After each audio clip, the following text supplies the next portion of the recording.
I have observed throughout my long life that there is an almost invisible, silent behavior which quietly dominates the vast majority of human relationships. It is the persistent, almost feverish compulsion to explain oneself to others. To the casual observer, this habit appears entirely harmless, perhaps even commendable as a sign of civility or empathy. After all, to offer a detailed rationale for your choices, your sudden shifts in mood, your quiet emotional states, or your physical absences seems to demonstrate a profound consideration for the feelings of those around you. Yet, when we look beneath this polite facade into the subterranean depths of the human psyche, we discover that this incessant desire to justify oneself stems from something far more troubling. It is the unmistakable symptom of an unhealed psychological wound. In my decades of probing the hidden architecture of the human mind, I came to recognize this pattern as a distinct manifestation of a person's total disconnection from their true inner self. When an individual feels forced to repeatedly convince the world of who they are, what they feel, and why they act as they do, they are unwittingly laying bare a profound state of self-neglect. The individual who exists in a perpetual state of self-explanation is, in truth, searching desperately for something they were denied in their most formative years, the basic, unalienable permission to simply exist. This psychological dynamic almost always originates within an environment marked by deep emotional invalidation. These are the formative contexts most frequently found within the primary family structure, where a child's subjective reality is systematically disqualified by the adults around them. When a child attempts to express their inner reality, they are met with cold dismissals. You are making a mountain out of a molehill. You have no reason to feel that way. Or, stop being so dramatic. The internal message received by the child's developing psyche is devastatingly clear and brutal. My subjective experience possesses no inherent worth unless it is understood, permitted, and approved of by someone outside of myself. As time marches on, this toxic belief hardens into an invisible, psychological prison. The individual grows into adulthood entirely dependent upon the understanding of others to validate their own internal reality. When an adult compulsively justifies their actions or feelings, they are operating under an unconscious mechanism designed to ward off the agonizing threats of abandonment, judgment, and rejection. They harbor the secret, irrational hope that if they can only make others understand their reasons with absolute clarity, those others will refrain from criticizing them, will not withdraw their affection, and will not cast them out. It is a desperate, unconscious attempt to manipulate and control how one is perceived by the external world, all to secure a fragile sense of emotional safety and belonging. Yet this endless striving carries a ruinous cost to one's own psychological autonomy. By directing all conscious energy outward in pursuit of validation, the individual completely abdicates their own internal authority. They no longer make choices based on their own convictions, but rather to avoid the terrifying discomfort of being misunderstood. They no longer allow themselves to feel their emotions freely. Instead, they intellectualize and rationalize their feelings to prevent others from viewing them in a negative light. Slowly, imperceptibly, they cease living an authentic life for themselves and instead become actors in an eternal theater where the audience holds absolute power over the protagonist. This phenomenon represents a formidable barrier on the path toward individuation, that fundamental psychological process by which an individual becomes the unique, whole being they were truly meant to be. The harsh reality is that so long as a person remains bound to this constant need to justify their existence, true inner freedom remains entirely out of reach. Compulsive self-explanation is nothing less than a highly refined, sophisticated form of psychological submission. With every unnecessary justification uttered, the individual implicitly whispers to the world, "I can only exist if you grant me permission." We must dismantle this conditioning. we must explore why so many lives remain trapped within this instinct to justify, and what extraordinary transformation occurs when an individual finally chooses the sanctuary of silence.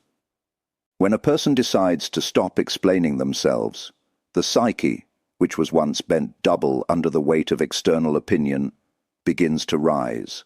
It adopts a new posture of unshakable internal authority, and that simple shift transforms everything.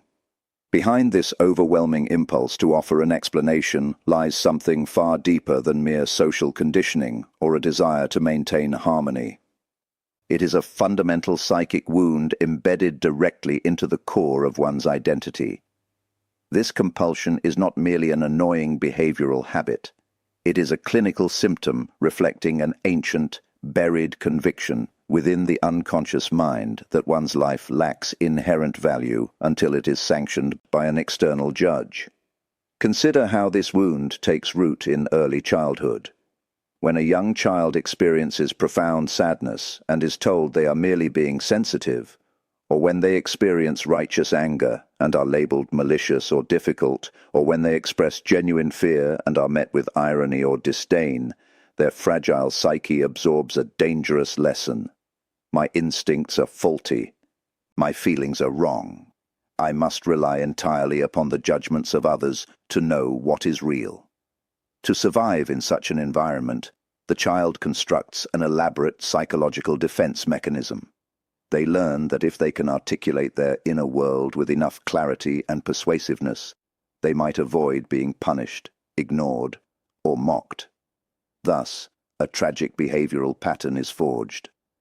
The child becomes an adult who carries this burden forward into every area of life, endlessly constructing legalistic arguments to defend every emotion, every decision, and every shift in preference, as though they must continuously stand trial merely to earn the right to feel and to be.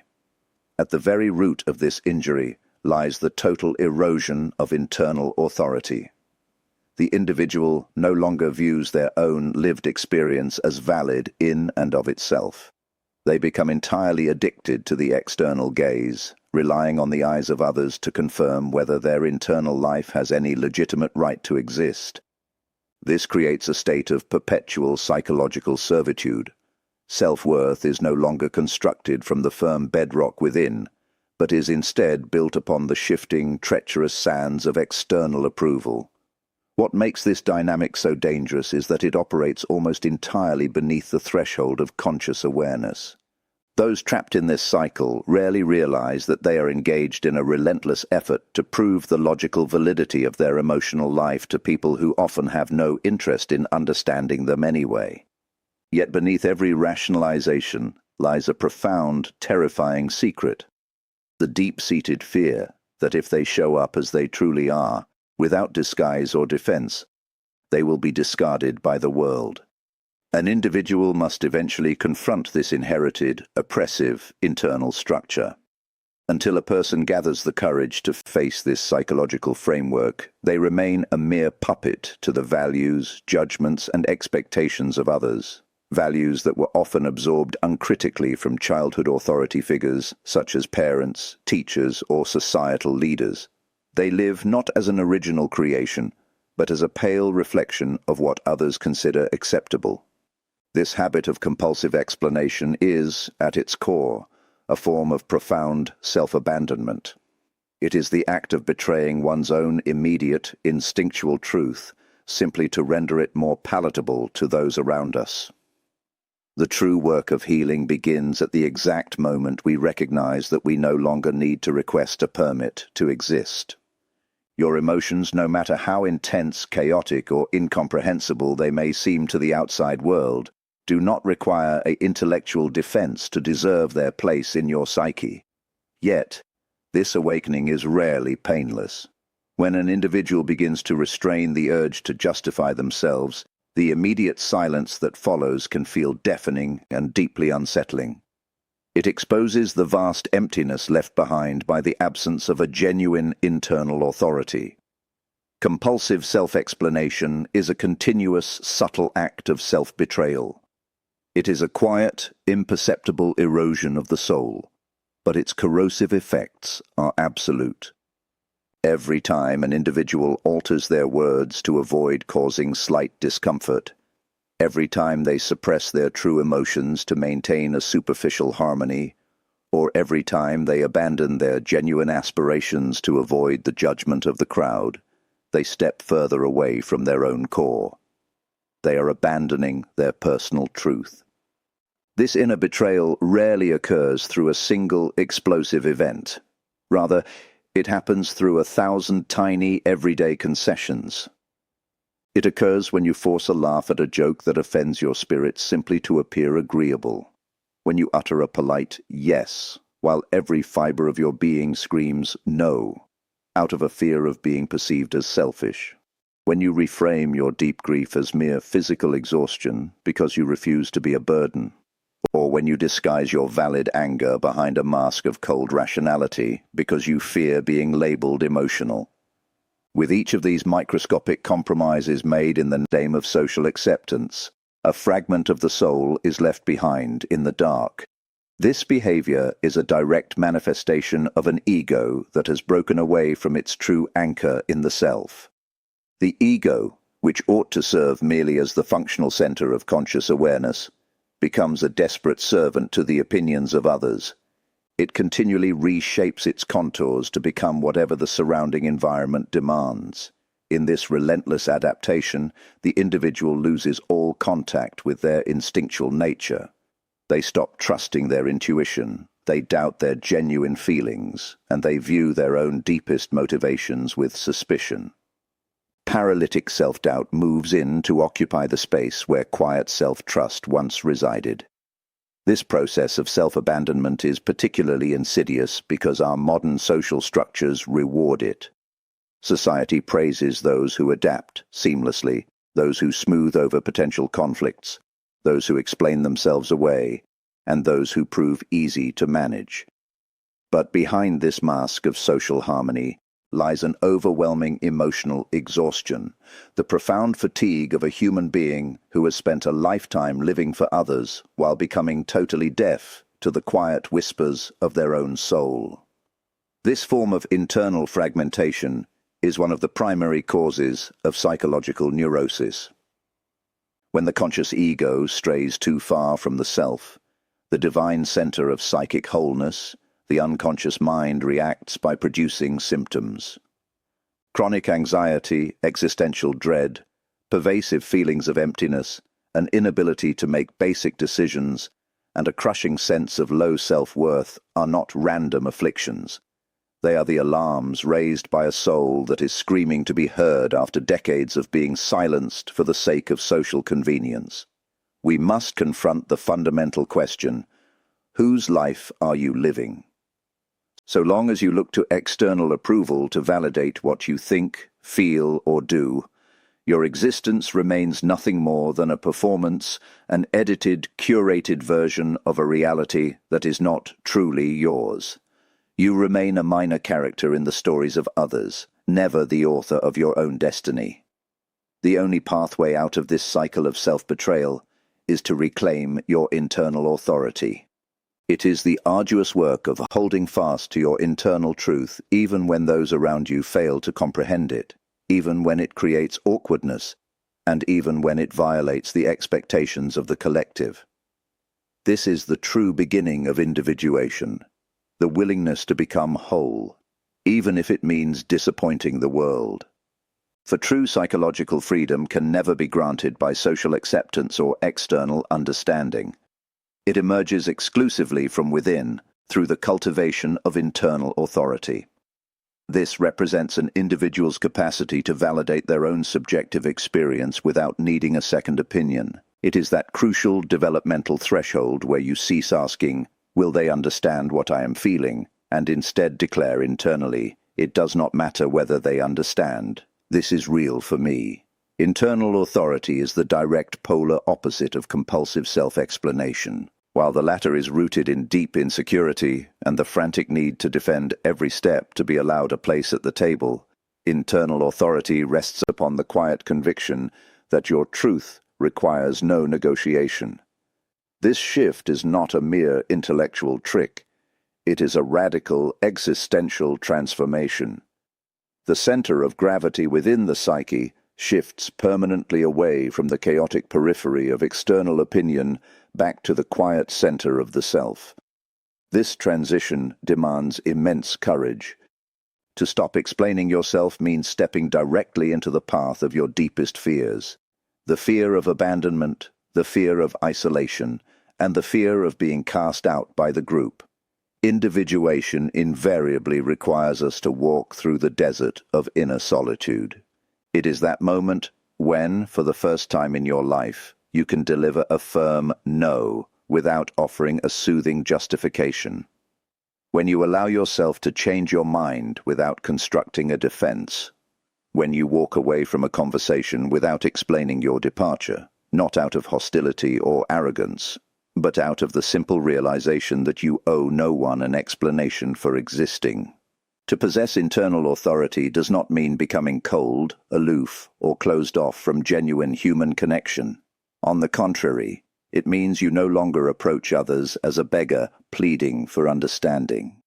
Instead, you present your truth clearly, as a gift offered without conditions, rather than a plea for validation. Your communication ceases to be a theatrical performance aimed at securing approval and becomes a simple expression of genuine being. In daily life, internal authority manifests in subtle ways.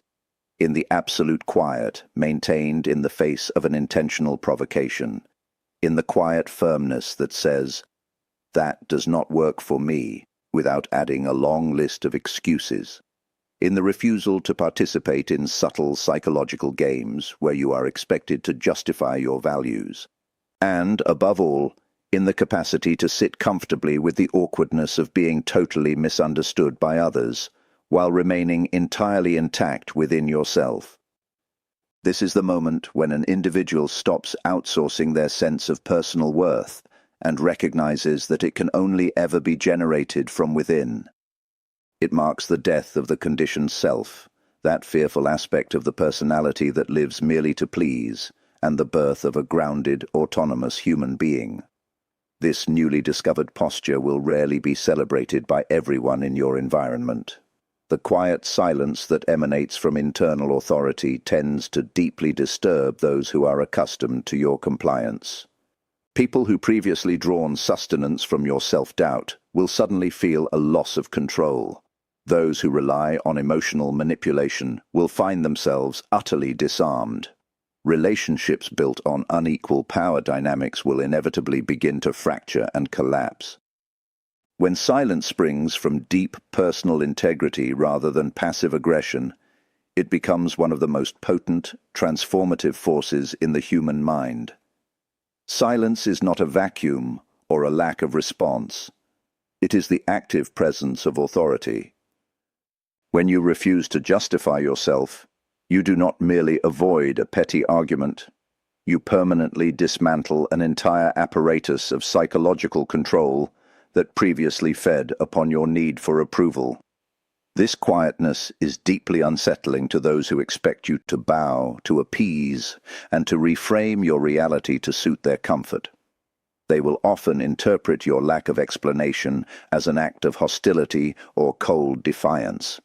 And in a sense, it is a defiance, not the loud, reactionary rebellion of an immature child demanding attention, but a quiet, irreversible revolution of the spirit. It is the tacit declaration, "My right to exist is non-negotiable." Manipulative individuals who rely on evoking self-doubt in others suddenly find themselves powerless. Emotional manipulation requires a specific kind of fuel. It needs reactivity, explicit fear of being misunderstood, and the frantic desire to set the record straight. When met with the solid, quiet presence of internal authority, those tactics shatter like glass against stone. A whole, centered human being does not engage, does not offer excuses, and does not dance to the rhythm set by another. They simply remain grounded in what is. Furthermore, any relationship in your life that depended upon your quiet submission will be revealed for what it truly is: a fragile, one-sided arrangement based on imbalance. When you stop offering explanations, you break the unconscious contract of inferiority. You stop showing up as a subordinate seeking permission and start occupying space as an equal. Certain people will inevitably drift away from you during this process. This distance is not a sign that you have failed. It is evidence of a necessary psychological alignment. Your silence acts as a natural filter, revealing who was truly capable of valuing your authentic presence, and who was merely attached to your predictability and ease of control.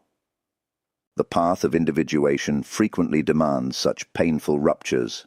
This shedding of outgrown connections is not a punishment, it is the price of psychic liberation.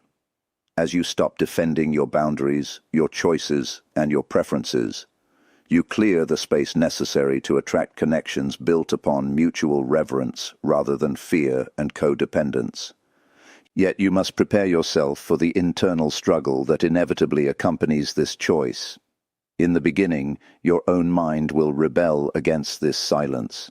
The conditioned aspects of your personality, which spent decades believing that safety could only be bought through total transparency and external understanding, will experience acute anxiety.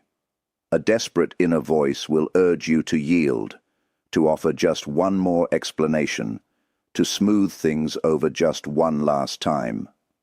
It is precisely in those uncomfortable moments that maintaining silence becomes a profound spiritual practice, a deliberate choice to remain whole while enduring the fire of temporary discomfort. Silence is far more than the absence of speech. It is the ultimate affirmation of being. It is the absolute refusal to put your soul on trial before an external court. The longer you sustain this posture, the more your quietness deepens into an undeniable presence, a presence that projects an effortless authority, establishes clear boundaries without raising its voice, and commands respect without demanding it. As external noise falls away, a vast internal territory opens up for self-observation. When you cease the exhausting work of rationalizing your life to others, you finally gain the capacity to listen to your own internal guidance. When you stop intellectualizing your feelings to make them acceptable to the crowd, you allow those feelings to be fully experienced, integrated, and transformed. External silence creates the sanctuary required for true internal listening. There is a magnetic quality to a human being who feels no inner pressure to explain themselves. It is a state of deep psychological integrity that cannot be faked or manufactured. It belongs exclusively to the individual who has ceased bargaining away their essence to satisfy the demands of the world. An integrated person does not beg to be understood. When they speak, they communicate clearly and directly, but they feel no urge to convince. They do not operate from the subconscious assumption that their existence requires a defense.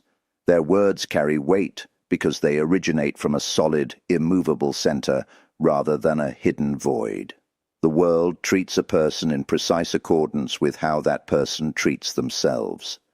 True self-respect begins the moment you refuse to negotiate over what is essential to your soul. This integrity does not imply a rigid, arrogant refusal to grow. It means maintaining an unbroken line of inner truth, even under severe pressure. It is the capacity to register an intuitive warning within your body and to honor that feeling fully, even if you cannot yet construct a logical, analytical argument to defend it to a skeptic. You do not need a dossier of evidence to justify your instincts. It is entirely sufficient to say, "This does not align with me," and allow that statement to stand on its own. This posture is revolutionary in a world where millions live completely severed from their own deep nature, making choices based entirely on the opinions of neighbors, stifling their genuine feelings out of a dread of appearing inconvenient, and allowing their boundaries to be repeatedly violated behind a mask of polite compliance. Integrity is the direct antidote to this widespread tragedy. It is the art of remaining whole, refusing to fragment your personality to keep the peace, and declining to hide your light merely to prevent others from feeling uncomfortable. True psychological transformation does not occur by accumulating more theoretical knowledge. It happens when you embody a fundamentally new stance toward existence. That new stance begins with the absolute refusal to compulsively justify who you are. Hidden within every unnecessary justification is a desperate, trembling question. Am I enough as I am? The integrated individual has ceased asking that question. They know the answer, even when the surrounding culture insists otherwise. And here we encounter an exquisite paradox. The less you seek the approval of others, the more genuine respect your presence commands. Deep integrity possesses a distinct gravity and weight. Without uttering a single aggressive word, a centered human being fundamentally alters the psychological atmosphere of any room they enter. They do not need to prove anything. Their inner coherence speaks for them. They do not beg for a place in the world. They simply occupy their natural position. This level of integrity becomes possible only when you stop betraying your own experience, when you cease reshaping your personality to be loved, and when you give yourself unconditional permission to feel, to choose, and to act, even if no one else on earth understands why. This requires continuous awareness, deep presence, and the willingness to accept total responsibility for your own life without casting blame outward. When this integrity settles permanently into the structure of your psyche, its effects radiate into every corner of your life. Your relationships undergo a profound structural shift. Your professional presence becomes firm and clear. Your self-awareness sharpens. The background noise of chronic anxiety begins to dissipate, and the frantic need to control how others perceive you simply vanishes. You cease living to be understood and begin living to be real. When an individual stops explaining themselves, the entire world around them recalibrates. It is as if the psyche begins to emit an entirely different energetic frequency. You no longer project the desperate plea, "Please validate me." Instead, your entire posture communicates, "I am grounded in my own reality, and I require no external permission to exist." And the world, inevitably, responds to that posture. The human mind is governed far more by presence, energy, and felt structure than by clever rationalizations. The person who continually tries to justify their existence projects a subtle posture of doubt and submission, which invites further boundary violations. Conversely, the person who has outgrown the need to explain projects, clarity, strength, and unmistakable self-sovereignty. This is not arrogance. It is simply the attainment of psychological wholeness. When you embody this state, people begin to listen to you in a completely different way. Asymmetrical, unhealthy dynamics naturally collapse, not because you engaged in a bitter struggle, but because you are simply no longer available to play the victim or the pleaser. Your silence communicates everything you once spent years begging others to see. It declares, "I am not here to be shaped by your expectations. I am here to fulfill my own nature." From this grounded space, you begin to attract connections of an entirely different quality, deeper, more honest, and aligned with your true trajectory. True respect always flows from the inside out. The absolute first step on this path is to permanently cease offering excuses for your own existence. This path demands continuous mindfulness. In moments of stress, uncertainty, or vulnerability, the old, deeply ingrained instinct to justify yourself will return with great force. It will momentarily feel safer to appease, easier to yield, and comforting to explain. In those critical moments, you must remember the fundamental law of the psyche. Every time you restrain an unnecessary explanation, you reclaim a piece of your soul. You consolidate your personal integrity,